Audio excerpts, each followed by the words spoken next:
Right, I'm only showing you this because there are some people who still think that it's easier to go to the shop, and also people who don't really like fibre very much.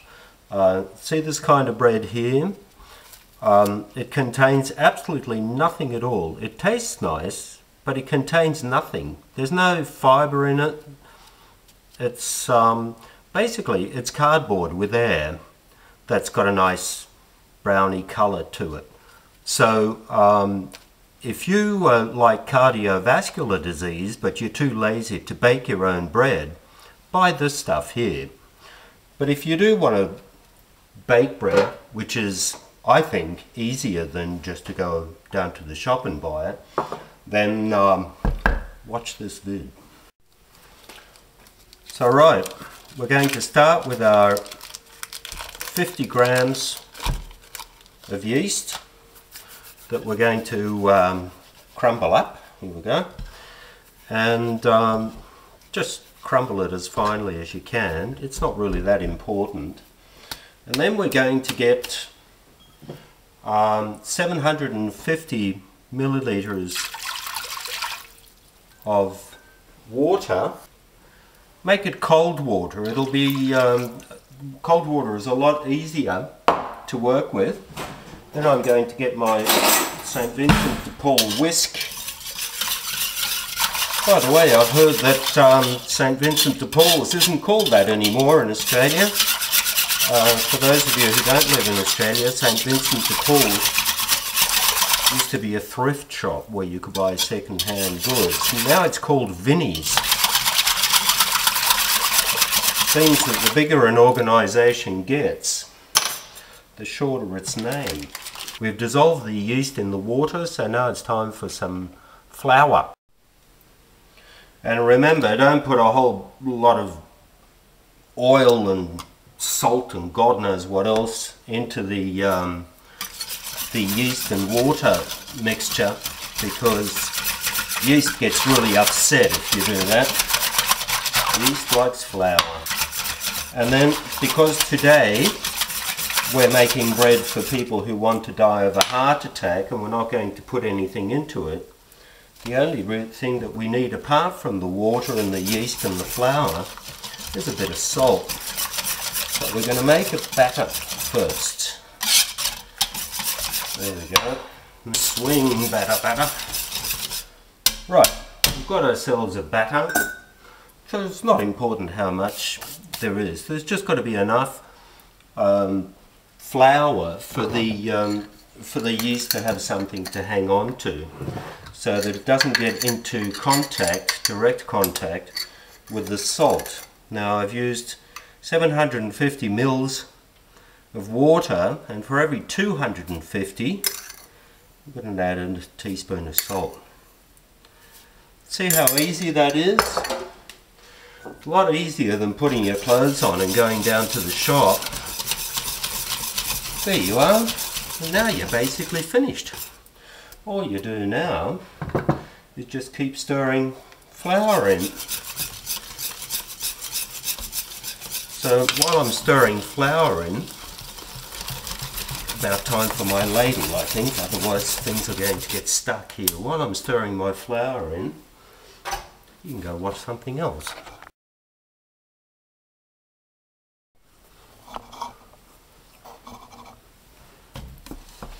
Oh, you're back, are you?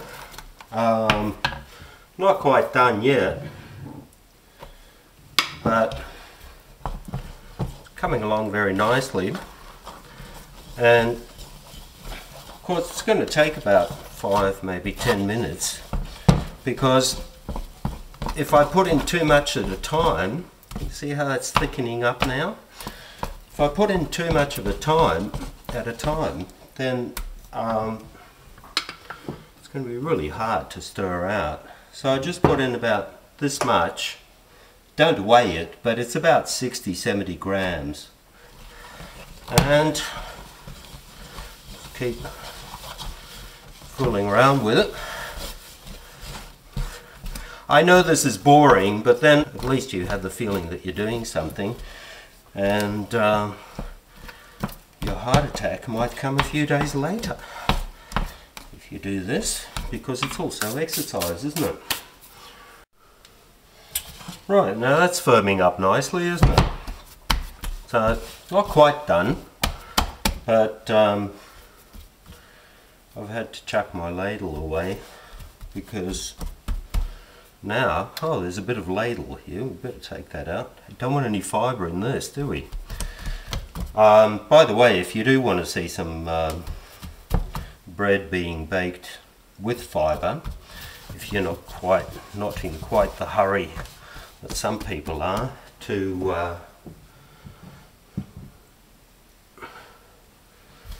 get fat and die, then go look at one of the other vids that I'm doing on this subject. It's got a little more fibre in it, because even though today we're making bread for people who want to die young, you can actually make pretty much the same bread and put in some oats or some wholemeal flour, even rye flour, and I usually put in a carrot or two. I find the carrots are really good, but no, not this time. No, it's got to be easy. So now we're making bread for all the lazy people. Remember what I said about getting a big bowl? Well, this is one of the good reasons why you should have a big bowl, because it'll extra work in it. If you don't have a big bowl, you can't do this. You can't do this in a tiny little bowl. Your hands will get sore. If that's the case, put it out on your table, and unless your table is made of palm leaves, any table will do, and you just keep working the dough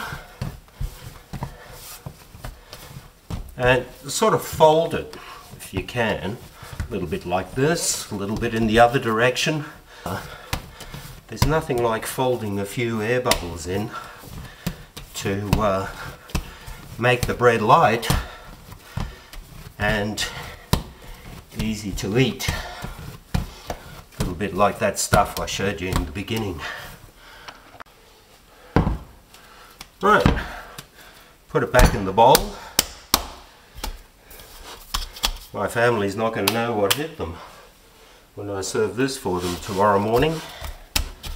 But it's Sunday, so I suppose that's an excuse for eating cardboard bread. Cover it up while it's rising. Should rise to about the double. 3/4 of an hour. Yeah.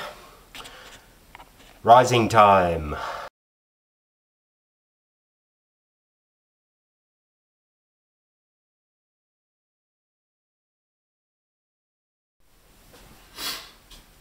Right, that looks about risen, doesn't it? And it's nice and firm, but not too firm. And as you can see, my hands stay clean. Wow, sort of. Then it's done. Have a look at the consistency of this. And now we've got a dough that you can use for just about anything. Use it to make a pizza, or you can make sausage rolls, make buns with it, make baguettes, or just chuck it in one of these things here. Just make bread. You can make some of that cardboard bread that you're so fond of. We're just going to make bread rolls.